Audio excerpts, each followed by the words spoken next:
Hello, welcome to Joe's Kitchen. I am Chef Joe, and this is the show where I cook and give no actual. Sorry, my lizard's running around my house. I forgot that I let him out. Anyways, this is a show where I don't actually give any cooking advice, and it's all just my, typical brand of deadpan humor. So, without further ado, I have preheated my lovely little oven to 350 degrees. And I'm taking these corn dogs that I made a while ago and made way too many, stuck them in the freezer, and I have thawed them out now. These are about a week old, probably not super safe to eat, but I do it anyway, because it's my own kitchen, and the only person I'm poisoning is myself. So, anyways, we're gonna take this corn dog. And we're gonna put it on the pan, and then we're going to stick it in the oven until, and I'm gonna forget about it, and then by the time I remember, it should be hot enough and a little bit crispy on the outside, just the way I like it. And then I have some fry sauce that I made at the fair like 2 or 3 weeks ago that should probably still be okay. Anyways, let's do that.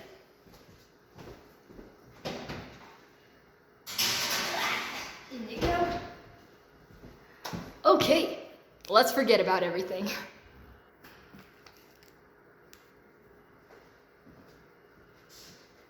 I shall now read you a very old book about food that probably has extremely outdated information that is no longer relevant to the industry.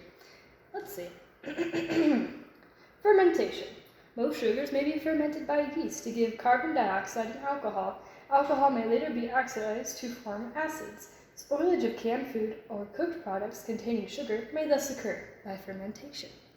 Other properties of sugar which have importance in food preparation include susceptibility to acid and enzyme hydrolysis. Is that the right word?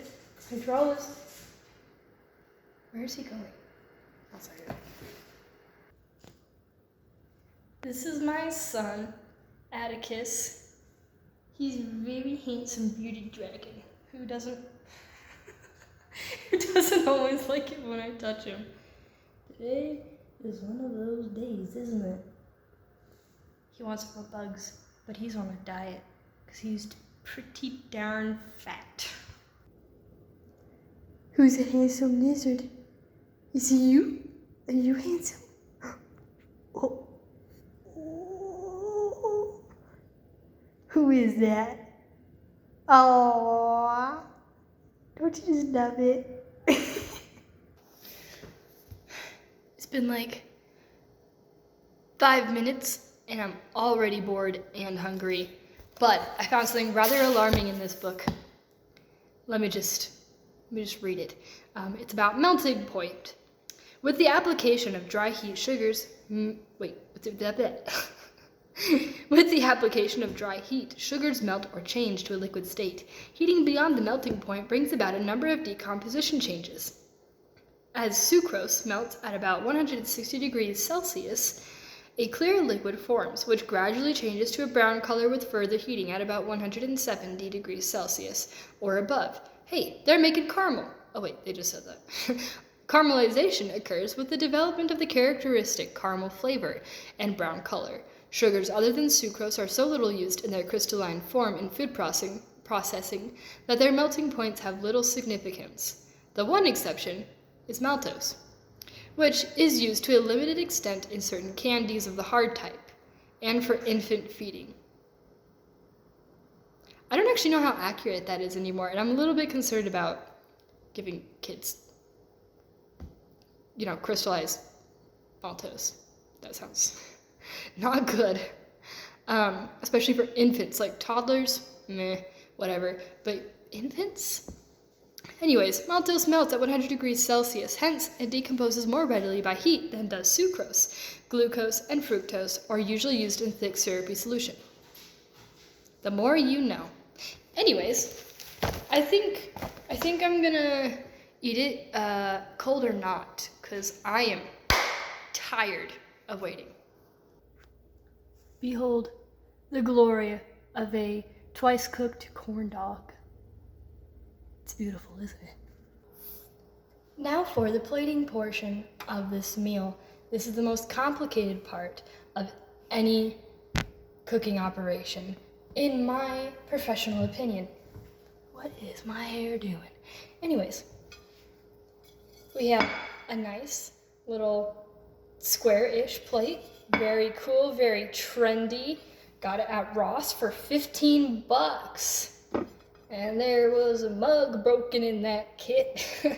Anyways, we're gonna lay the corn dog on here, a little bit diagonal-like. Then here's the sauce in question.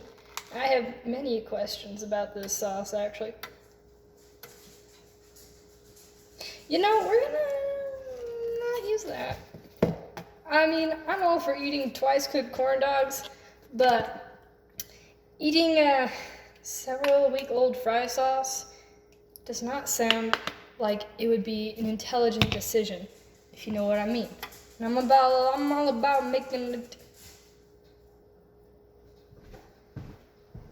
My son, what are you doing? He's staring at me, that's what he's doing. Maybe he'll show up over here eventually, if this video goes that long, which hopefully it shouldn't.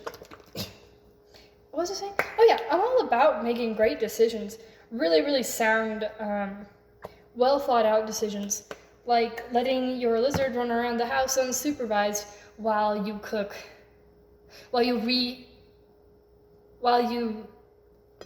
do this.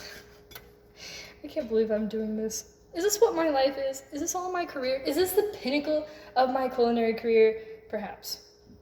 All right, let's see how this tastes. Avert your eyes. Oh, so it's not cold. That's good. But I'm gonna turn off the video.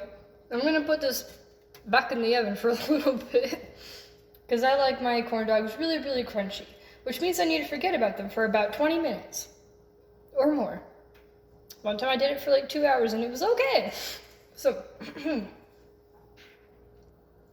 anyway, the corn dog is back in the oven and I have procured my lizard. He ran into the laundry room at some point while I was chewing, and he was about to start climbing on boxes because I had just moved into this place.